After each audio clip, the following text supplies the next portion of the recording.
למעלה והידיים שלי מדממות.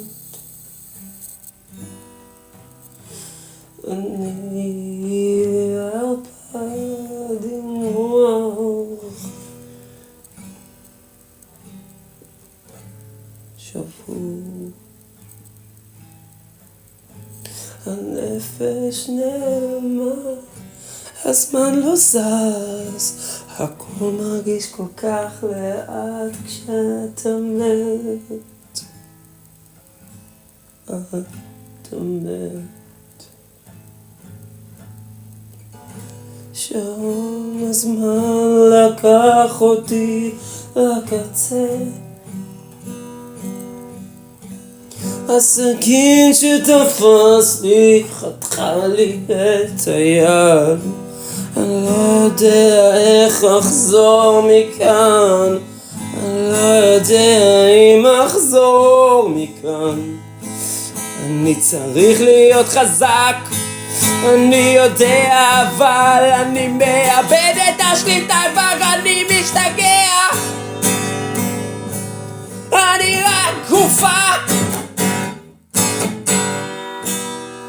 הכביש זוהר וגורם לי לרצות שוב לאבד שליטה, אבל עשיתי את זה כבר. הרכבת מהפנטת, אבל גם כשרצתי על המסילה היא לא דחסה אותי. אולי עשיתי את זה גם כבר, אני כבר לא יודע, אני כבר לא רוצה להרגיש כלום, כי אני לא שווה שום דבר.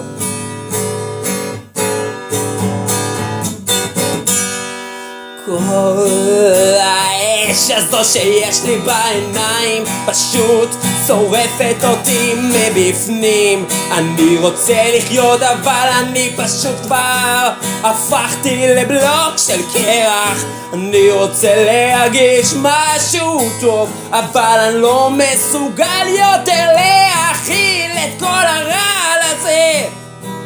אני לא יכול יותר להיות פה, אני לא יכול יותר לחיות, אני לא יכול יותר לחיות, אני לא יכול. שעון הזמן, בבקשה קח אותי לסוף הדרך, לקצה. הסכין שתפוס אותי מגיל כל כך צעיר, היום היא הדבר היחיד שמשחרר אותי מהסבל. אני לא יודע איך אחזור מכאן, אני לא יודע אם אחזור מכאן, אם אחזור מכאן. אני יודע שאני צריך להיות חזק, אבל אני מאבד את השליטה, אני מאבד את השליטה כבר. אני מסתכל, אני רק גופה, רק גופה.